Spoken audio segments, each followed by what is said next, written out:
Assalamualaikum warahmatullahi wabarakatuh. Bismillah, alhamdulillah, wa syukurillah, ala nikmatillah, la haula wa la quwata illa billah, amma ba'du. Pemirsa, ketemu kembali dengan Kelamong Putro, salam budaya warisan Nusantara. Pemirsa dimanapun Anda berada, izinkan saya untuk melanjutkan keterangan-keterangan saya tentang keris setan kober dan cerita sejarah tanah Pulau Jawa. Pemirsa dimanapun Anda berada, pada episode yang lalu diceritakan bahwa Putri Pembayun diculik oleh siluman raksasa, yaitu siluman Kolobojro, yang tidak lain adalah perwujudan asli dari Ratu Pantai Selatan. Dibawanya Putri Pembayun, diculiknya Putri Pembayun, ini merupakan sebuah balasan karena Sultan Hadiwijaya telah membakar Sidowini dan pasukannya. Oleh sebab itu, ini merupakan sebuah balasan dari Nyai Roro Kidul terhadap Sultan Hadiwijaya. Pemirsa dimanapun Anda berada, kita beralih ke Joko Lolo yang dirinya sudah menyerupai dengan Widuri atau Roro Inten. Kemudian tentu saja para prajurit itu tidak bisa menemukan, hanya menemukan Joko Lolo di pohon kendal itu, karena Joko Lolo yang sudah menyatu di tubuh Widuri sudah memacu kuda menuju ke arah timur. Tujuannya adalah Lumajang, karena dia memiliki seseorang yang sangat dicintai, yaitu Pangeran Norotomo, putra dari Adipati Lumajang. Oleh sebab itu dia memacu kudanya menuju ke timur. Di tengah-tengah perjalanan memacu kuda itu selalu dinaungi dengan awan hitam. Dan setelah itu ada suara yang berasal dari atas. "Hai, berhentilah dulu, Joko Lolo. Berhentilah Joko Lolo." Kemudian Joko Lolo yang wujudnya sudah menjadi seorang wanita cantik, yaitu Widuri atau Roro Inten, kemudian mengekang kudanya dan berhenti. Kemudian sambil mendongak ke atas mengatakan, "Hai siluman, kamu jangan main-main dengan saya. Saya ini tergesa-gesa. Saya mau menuju ke Lumajang, jangan ganggu aku." Kemudian siluman itu mengatakan, "Hei Joko Lolo, apakah kamu lupa dengan saya? Akulah yang memberikan kamu kemampuan sehingga kamu bisa sakti Mondrogono seperti sekarang ini, karena aku yang telah mengajarimu." Setelah mendengar itu, langsung Joko Lolo turun dari kudanya, langsung bersujud. "Mohon ampun Bunda Ratu, mohon ampun Bunda Ratu. Aku tidak tahu kalau yang bicara itu adalah Bunda Ratu. Sudahlah, tidak apa-apa. Bangunlah kamu sekarang." Maka berdirilah kembali Joko Lolo. "Aku menagih janjimu," kata siluman Kolobodro. "Aku menagih janjimu karena kamu pernah berjanji kalau sudah menemukan jasad yang kamu kehendaki, maka kamu akan segera bergabung dengan pasukanku." "Baiklah, baiklah Bunda, baiklah Bunda Ratu, saya akan segera bergabung. Tapi izinkan saya dulu pergi ke Lumajang." "Baiklah, aku tunggu ya." Pemirsa dimanapun Anda berada, akhirnya Joko Lolo segera memacu kudanya menuju ke timur.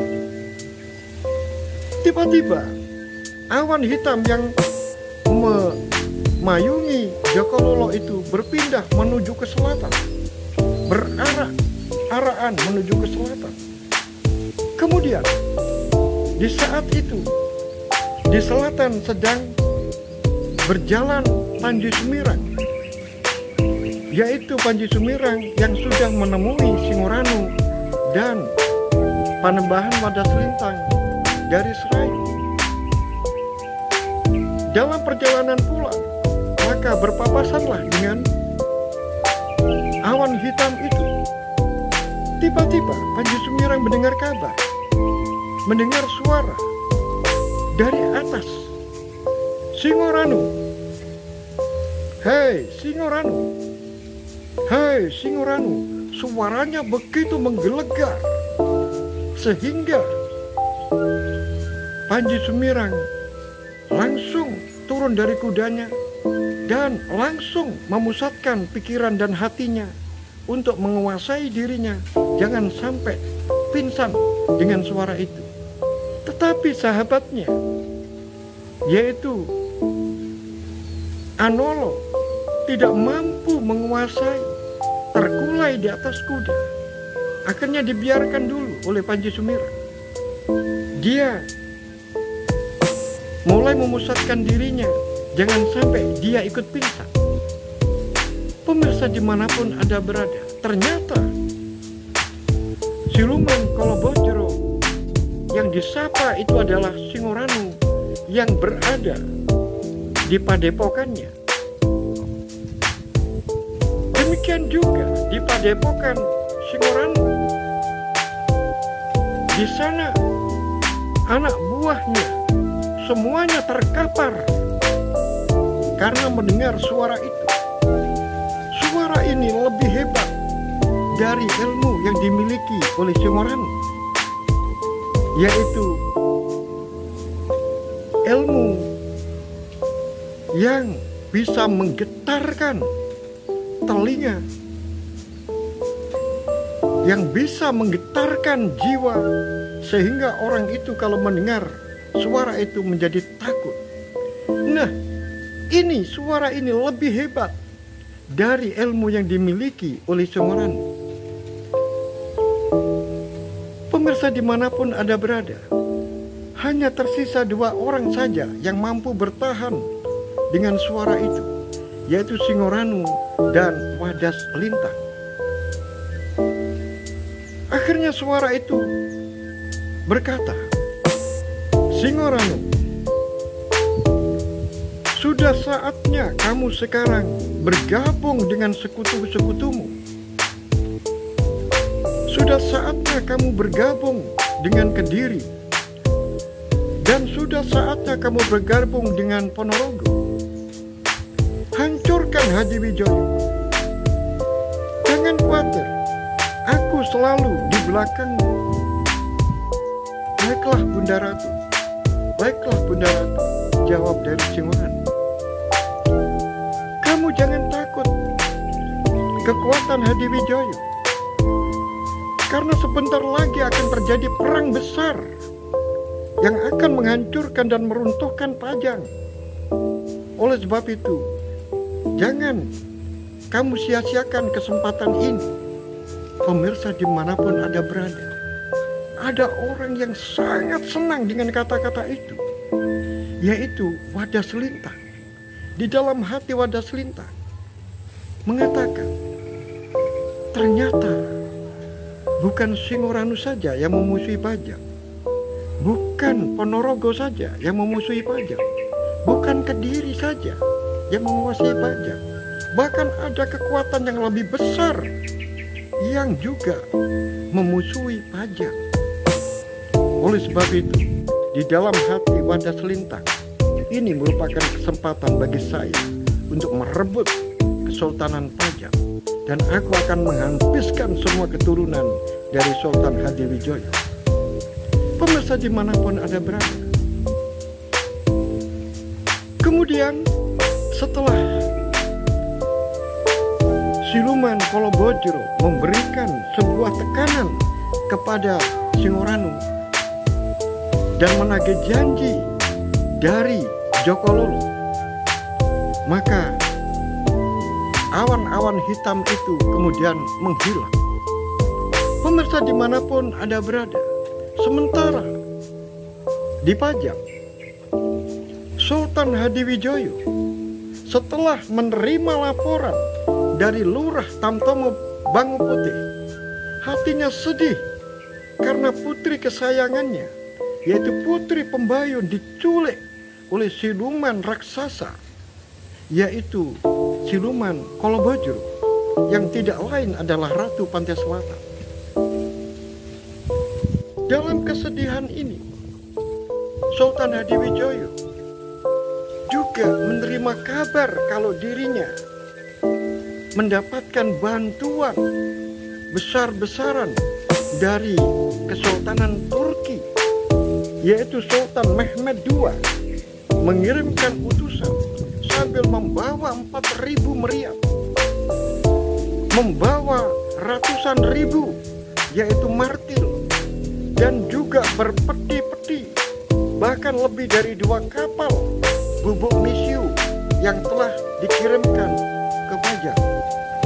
Mereka utusan-utusan dari Ottoman yang langsung diperintahkan oleh Sultan Mehmed II ini mendarat di Jepara.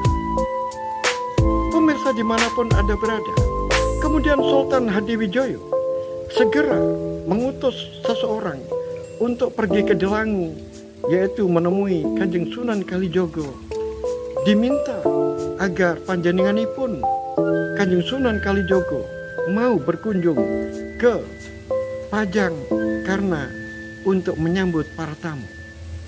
Pemirsa dimanapun Anda berada,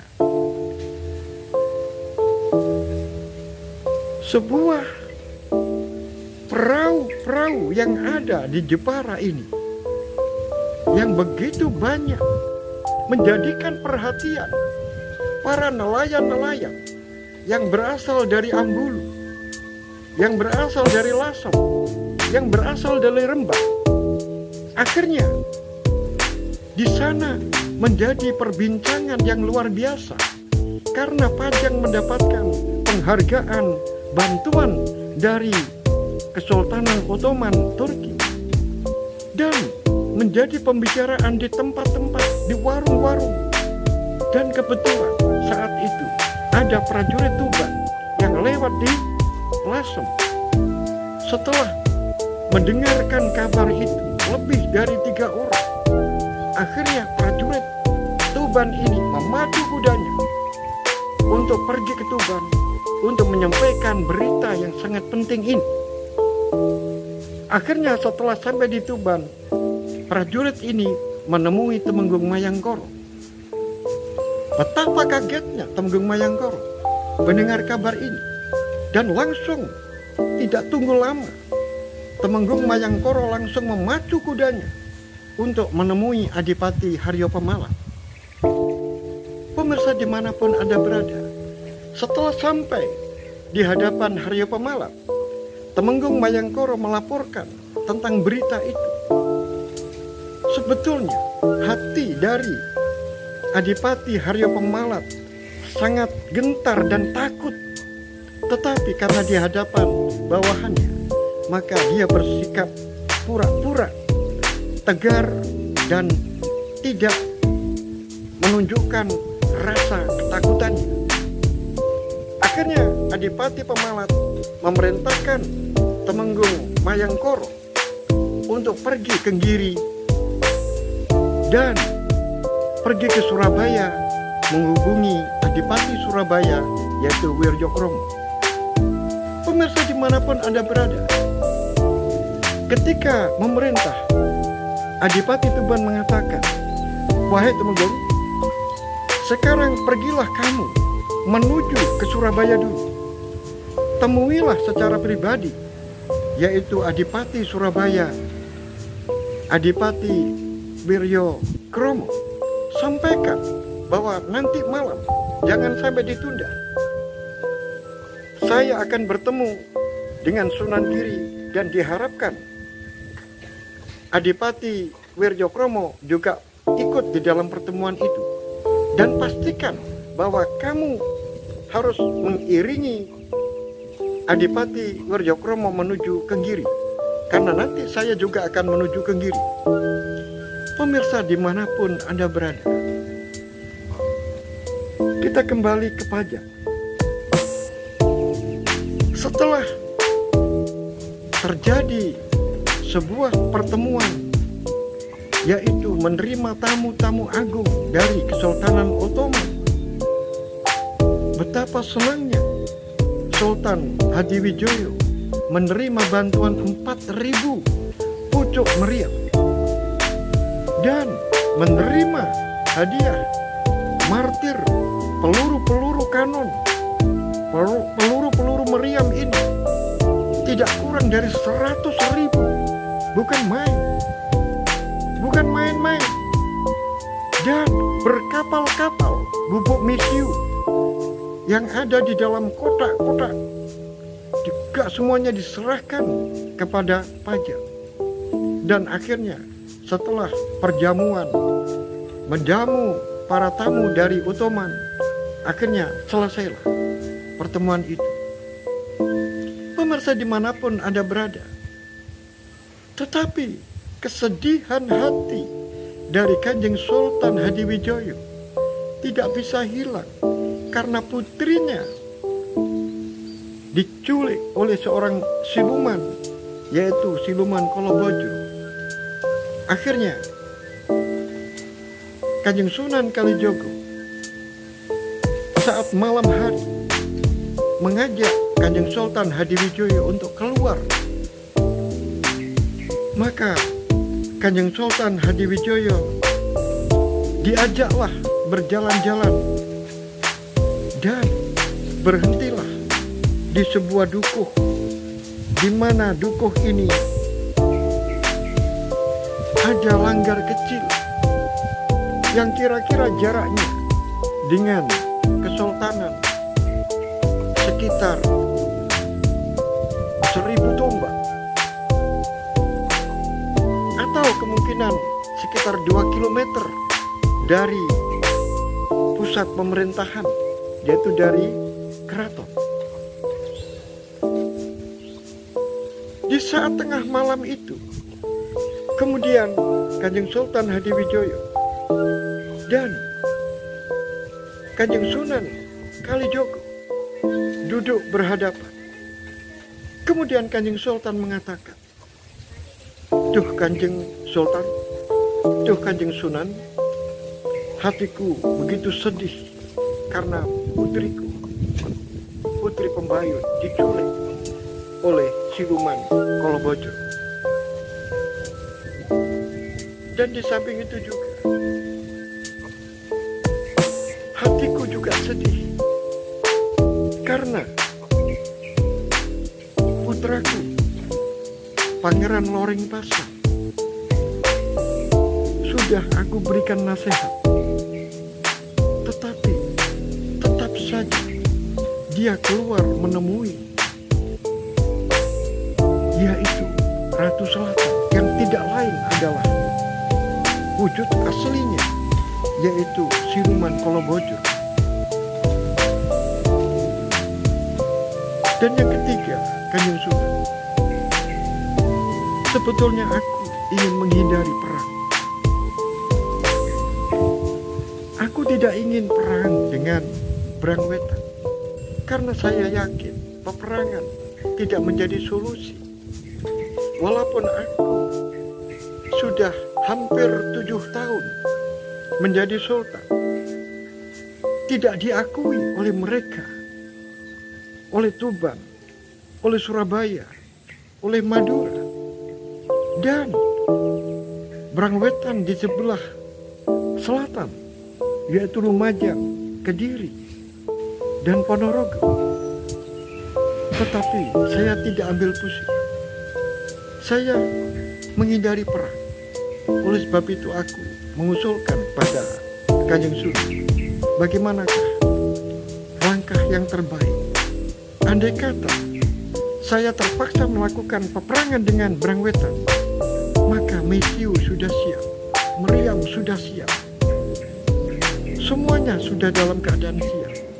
Tapi saya membayangkan betapa kehancuran akan terjadi apabila terjadi perang. Baiklah, anak emas, aku sangat setuju dengan pemikiran untuk putramu, maka serahkan pada saya. Dan untuk Brangwetan, maka aku punya usulan. Bagaimana kalau permusuhan Brangwetan ini diakhiri dengan politik pernikahan?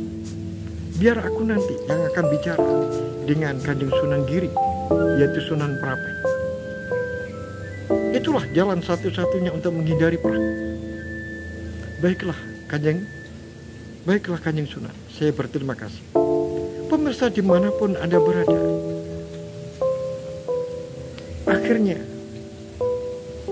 semuanya ada solusi.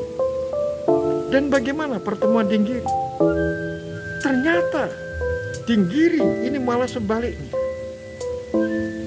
Setelah pertemuan segitiga antara Sunan Giri, Adipati Tuban Haryo Pemalat, dan Adipati Surabaya Wiryokromo, justru malah dua adipati ini ketakutan luar biasa karena keadaan berita yang mengabarkan kalau Pajang dibantu besar-besaran oleh Ottoman. Oleh sebab itu, kemudian minta pendapat kepada Kanjeng Sunan Giri, dan Adipati Pemalat serta Surabaya mengusulkan agar menawarkan putri-putrinya untuk menjadi istri Kanjeng Sultan Hadiwijoyo. Dan itu diterima dengan baik oleh Sunan Prapen, Sunan Giri. Tetapi sekarang dibalik oleh Sunan Giri. Aku mendengar bahwa Kanjeng Sultan tidak begitu. Justru malah anak emas Haryo Pemalat, Raden Pratanu dari Madura, dan kamu Pangeran Singosari atau Raden Wiryokromo, kamu bertiga akan diambil menantu.